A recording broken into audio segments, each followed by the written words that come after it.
नमस्कार, स्वागत है आपका कमोडिटी राउंडअप में। मैं हूं मनीषा गुप्ता और क्लियरली ब्रेकिंग न्यूज यही है कि इवन एज भारत में यहां पर सोने की ज्वेलरी मैंडेटरी हॉलमार्क्ड है, उसके बावजूद भी हमने देखा है कि बीआईएस की तरफ से आज ये खबर आती हुई कि हॉलमार्किंग यहां पर फेक पाई गई है। ऑफकोर्स बीआईएस ने वहां पर नाम भी दिए हैं कि जहां पर उन्होंने रेड्स डाली हैं। बीआईएस ने हमें यह भी बताया कि उनको यहाँ पर इनपुट्स मिले थे कि कुछ गलत कार्रवाई यहाँ पर की जा रही है और जो ज्वेलरी है वो नकली है, रॉन्ग हॉल मार्किंग है। जो ये सेंटर्स थे वो क्लियरली यहाँ पर जो असेइंग कर रहे थे वो सही तरीके से भी नहीं कर रहे थे और क्लियरली जवेरी बाजार जो कि एशिया का सबसे बड़ा ज्वेलरी मार्केट है, वहाँ पर 2-3 जगह छापे पड़े हैं और यहाँ पर जो हॉलमार्क फेक हॉलमार्क ज्वेलरी है वो यहाँ पर जब्त भी की गई है।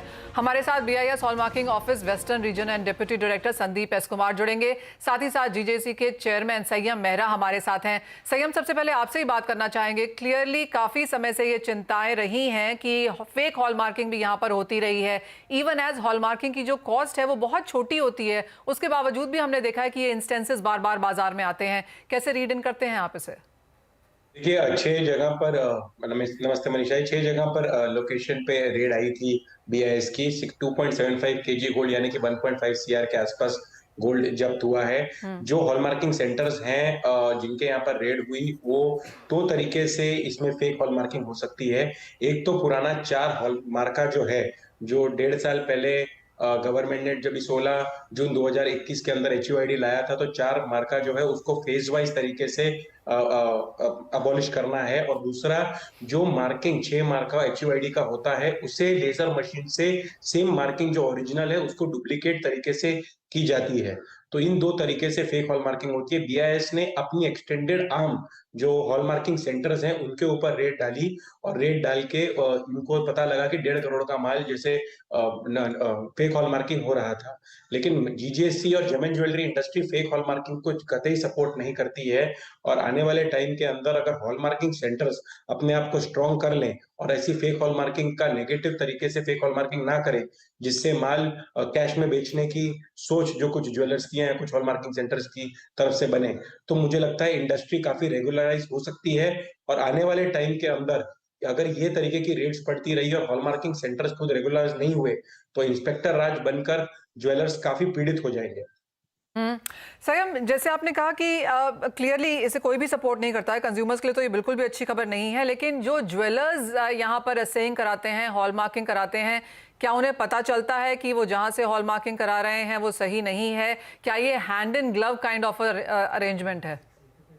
देखिए, ये दोनों तरीके से हो सकता है। जब तक हॉलमार्किंग सेंटर और ज्वेलर्स दोनों ये हैंड इन ग्लव नहीं होंगे, तब तक मुझे लगता है कि फेक हॉलमार्किंग करना बहुत मुश्किल है। मुझे लगता है कि अगर जो हैवी सामान हो या जो इस तरीके से कैश में उनको डीलिंग करने की कोई सोच हो, तो उस तरीके से ये फेक हॉलमार्किंग आगे चल सकती है, जिसके अंदर बिलिंग की सोच ना हो एक ज्वेलर की। लेकिन मोर और लेस मुझे लगता है बीआईएस को हॉल मार्किंग सेंटर्स को इस तरीके से रेगुलराइज करना चाहिए। उनकी खुद की एक्सटेंडेड आर्म है कि आगे जाके ये फेक हॉल मार्किंग है, ये सारी प्रोसेसेस जड़ से ही बाहर निकल जाए हॉल मार्किंग सेंटर के थ्रू। Well, absolutely. हमारे साथ यहाँ पर बीआईएस के वेस्टर्न रीजन के ऑफिसर संदीप एस कुमार भी हैं। संदीप, नमस्कार। कितनी बड़ी कंसर्न है फेक हॉल मार्किंग? कहाँ से आपको टिप्स मिली? कैसे आपने ये रेड कंडक्ट करे हैं? देखिए, जैसे आपने बताया है, मैंडेटरी हॉलमार्किंग 23 जून 2021 से हमारे देश में चालू है। And this means that for any jeweller to sell their jewellery in notified districts, currently there are 288 such districts, they have to have a license, a certificate of registration from BIS, and they can only sell jewelry with the BIS hallmark. We had received some inputs from the market that there are some firms who are engaged in applying fake hallmark on jewelry. Working on this input, we had garnered a lot of intelligence from the market and got very reliable information about such malpractices happening in a few locations. And it is more than a week's planning that has gone into successfully capturing this activity and seizing such spurious material. Sandeep, जैसे आपने कहा कि एक हफ्ते की planning इसमें लगी और काफ़ी सारे टिप्स आपको यहाँ पर मिले थे और रिलायबल सोर्सेज के थ्रू आपके पास यहाँ पर इन्फॉर्मेशन थी और उसके बाद आपने यहाँ पर रेड्स करी हैं। संदीप, हमें ये भी बताइए कि बीआईएस कैसे इनसे डील कर रही है, क्योंकि एज ऑफ नाउ तो आप महाराष्ट्र में ये रेड्स कर रहे हैं। क्या ओवरऑल इंडिया में भी ऐसी कुछ करने की यहाँ पर स्थिति है, क्या प्लानिंग है, और क्या यहाँ पर पेनल्टीज हैं, कैसे आप इससे ओवरऑल डील कर रहे हैं? Let me help you understand how the government is coming up with foolproof mechanisms to protect the interests of the consumers in this regard. The hallmarking, like you may be aware, is not a single mark. It is a combination of three marks. There is the BIS logo, followed by the purity in caratage as well as fineness. Now, caratage and fineness, so that consumers can surely know what they are buying, and followed by a hallmarking unique ID, HUID जो बोला जाता है.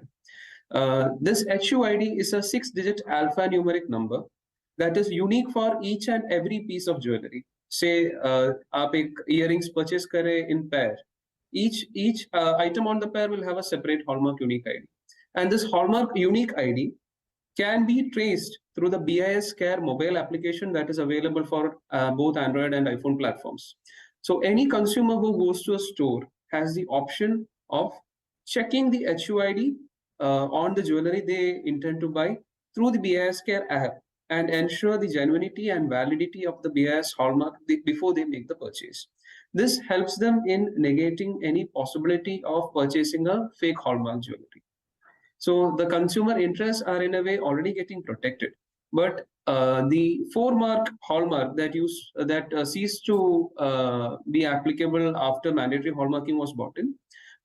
It means that after 23rd of June 2021, no new jewelry can be marked with the 4-mark wala Purana system of hallmarking. And thereafter, the HUID has been invoked. If the consumer is conscious to make sure that they look for the HUID and buy the jewelry with the HUID, and make sure that they check the validity of the HUID through the BIS Care mobile app before they purchase, then their interests are always protected against any type of fake hallmarking. The second aspect, BIS operates through a network of over 1,300 hallmarking centers that are recognized by BIS for this purpose. And these hallmarking centers currently extend a testing facility for our consumers for very nominal rates. Any consumer has, suppose has any concern about the purity of the jewelry that they have bought or have with them, they can have their jewelry tested at such hallmarking centers for a nominal rate. And in case it is found that any shortage in purity is observed on an HUID hallmark BIS product or BIS hallmark jewelry, then we have mechanisms to compensate the customer for the losses that he has incurred for that particular product. And this Suvidha is also available through the BIS Care mobile application. Sandeep, also अगर कोई jeweller है, जैसे आपने कहा कि यहाँ पर hand in glove ही होगा, अगर ज्वेलर्स यहाँ पर फेक हॉल मार्किंग करा रहे हैं तो उन्हें पता है उनका सोना यहाँ पर कैसा है, लेकिन उन कंज्यूमर्स का क्या जो यहाँ पर सोना उन ज्वेलर्स से खरीद रहे हैं, वो कैसे इंश्योर करें कि वो यहाँ पर लोअर क्वालिटी, लोअर प्योरिटी का सोना नहीं ले रहे हैं? And please understand that if the consumer is looking for the HUID, then his interest is automatically protected because HUID is generated through the computer.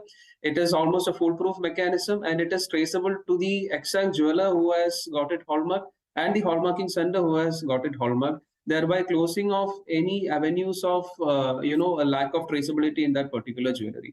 We get to know who has got the jewelry hallmarked, who has hallmarked it, what purity was found, when it was hallmarked, what is the type of jewelry, and what purity was observed on that product. All this information can be got through the BIS Care mobile application.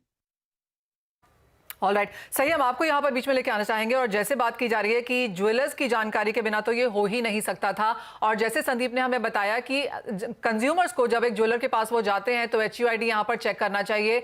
Sandeep ने हमसे ये भी बताया कि जब आप जाते हैं किसी ज्वेलर के पास, आप उन्हें बताएं, आप कंज्यूमर उनको पूछना चाहिए कि आप हमें खोल के बताइए, HUID हमें दिखाइए, पूरी डिटेल्स दिखाइए, क्योंकि नाउ डेज सब कुछ यहाँ पर ऑनलाइन है। तो क्या ज्वेलर्स अब इसके लिए तैयार हैं? ज्वेलर्स हॉलमार्किंग के लिए हमेशा से तैयार है। मैं एक बात बताना चाहूंगा कि ये जो हॉलमार्किंग है, इसकी प्योरिटी के वजह से लोग ये नहीं चाह रहे हैं कि फेक हॉलमार्किंग करना। ये जो दूसरे तरीके से माल बेचना चाह रहे हैं कैश और बिल के अंदर, उसके वजह से प्योरिटी के अंदर आज भी कोई भी ज्वेलर जो है वो 22 कैरेट का 21 कैरेट करके ज्वेलरी बेचने की इच्छा नहीं रखता है। 4 मार्का और ये 6 HUID का जो ये फर्क है, इसको दूसरे कारण है। मुझे लगता है हॉल मार्किंग का या रिपोर्ट का कोई फर्क के वजह से कोई फेक हॉल मार्किंग नहीं ज्वेलर करना चाह रहा है। और BIS जो केयर ऐप है उसको हम रेगुलरली सपोर्ट करते आ रहे हैं और हम दिखाते भी हैं कि किस तरीके से किधर अपने कौन से तारीख को हमने हॉलमार्क करवाया है। लेकिन एक चीज हमने मांगी थी BIS हॉलमार्किंग एसोसिएशन से और गवर्नमेंट मिनिस्ट्री से कि भाई जो मैन्युफैक्चरर का नाम है वो उसके अंदर नहीं आना चाहिए, ताकि जो रिटेलर से माल खरीदा जाता है उसके अंदर उसको ये नहीं पता लगना चाहिए कौन से मैन्युफैक्चरर की ये प्रोडक्शन है ज्वेलरी, ताकि एक जो भेद बना हुआ है वो बना रहे। सही। हम कई सारी ज्वेलरीज जो यहाँ पर BIS ने रिलीज करी हैं, जो यहाँ पर उन्होंने पिक्चर्स रिलीज करी हैं, उसमें हॉलमार्किंग लोगो भी गलत है, 916 की हॉलमार्किंग हो रखी है, तो काफी सारी चीजें वहां पर गलत है जो हर बार जो कंज्यूमर है जाके बहुत क्लियरली बहुत पास से चेक नहीं कर सकता। तो उन कंज्यूमर्स के लिए क्या राय देंगे आप? देखिए, अभी जो 6 मार्का HUID का मार्क है वो एक्चुअली बराबर मार्क है।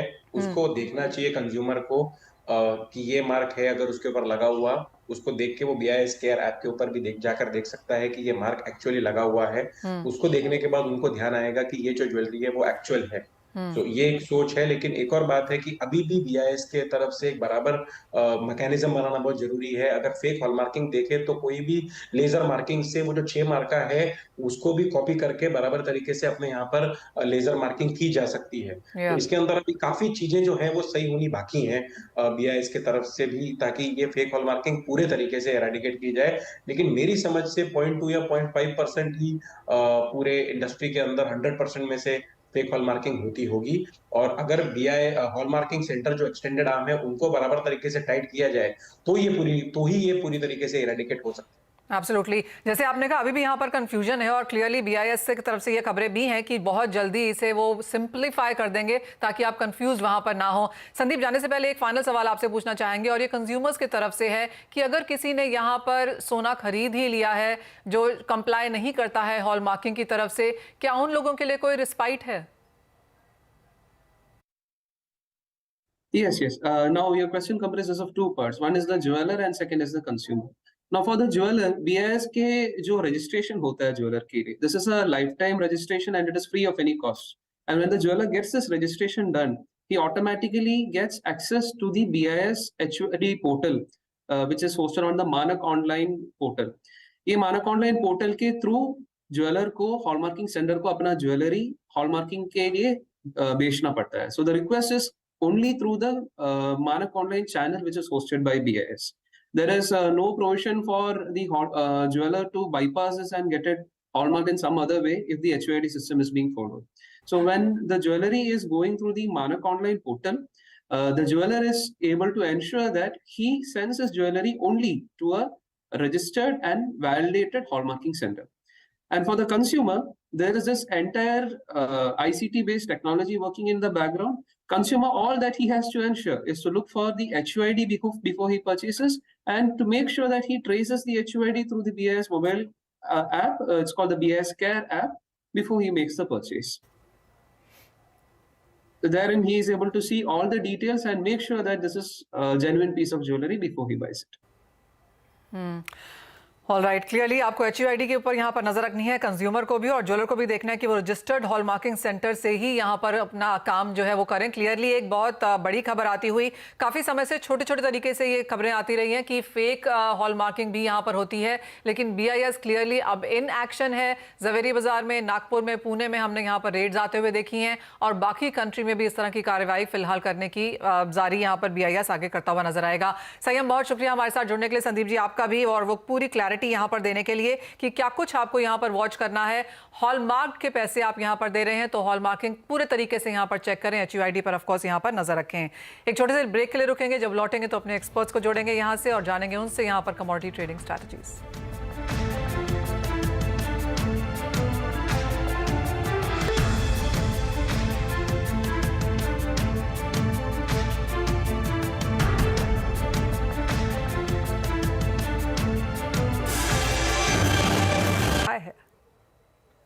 जी हाँ, इंडिया में बिकॉज हम देखेंगे डॉलर कमजोर होने के कारण कंटिन्यूअस गोल्ड में बाइंग आ रही है और नए हाई पे गोल्ड अभी गोल्ड का मार्केट ट्रेड कर रहा है।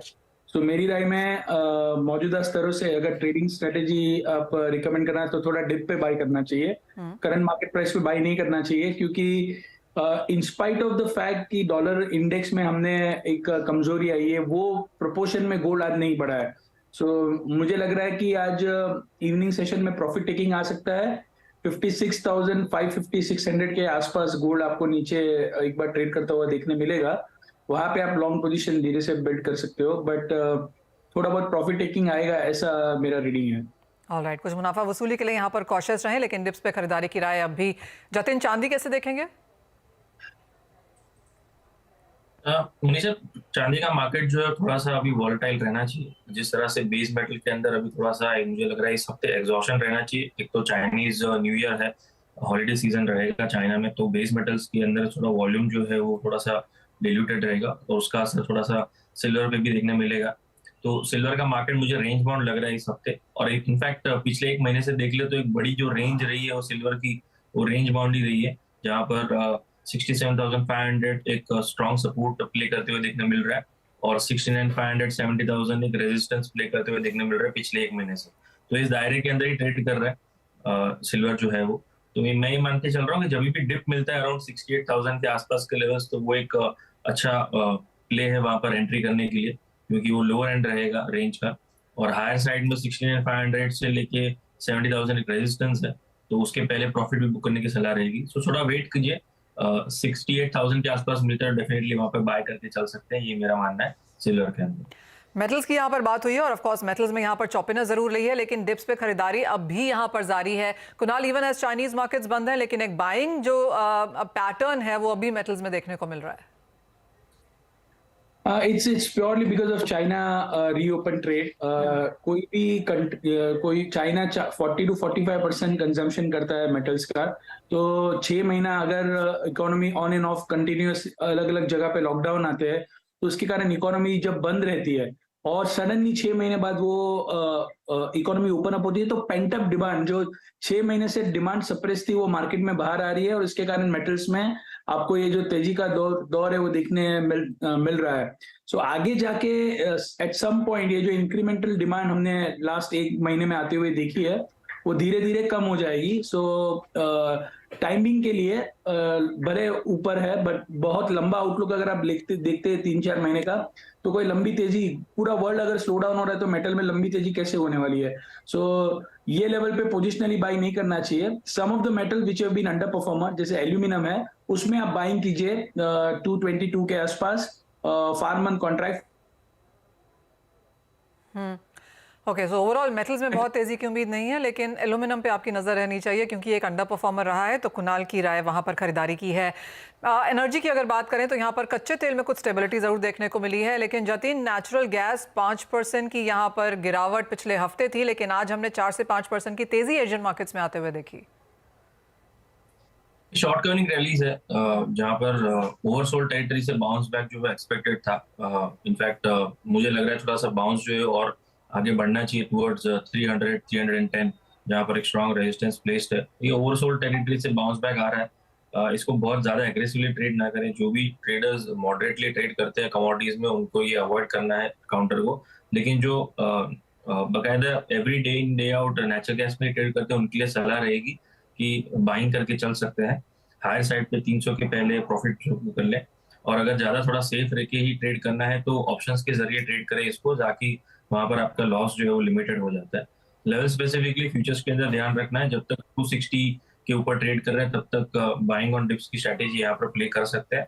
और इस हफ्ते मुझे लग रहा है 295 to 300 के तक के लेवल्स जो है वो नेचुरल गैस के अंदर आ सकते हैं। प्योरली शॉर्ट कवरिंग रैली है, कॉन्ट्रा ट्रेंड है, तो स्टॉप लॉस के बिना ट्रेड ना करें। ओवल एब्सोल्युटली, पिछले एक महीने में 40% की गिरावट हमने नेचुरल गैस में आते हुए देखी है, तो 7% की बढ़त यहाँ पर शॉर्ट कवरिंग क्लियरली, जैसे जतिन ने कहा, शायद देखने को मिल सकती है। लेकिन इसी के साथ शो समेटने का भी समय है। कुणाल, जतिन, बहुत शुक्रिया साथ जुड़ने के लिए। ब्रेक के बाद लेकर आएंगे इक्विटी मार्केट्स का एक्शन।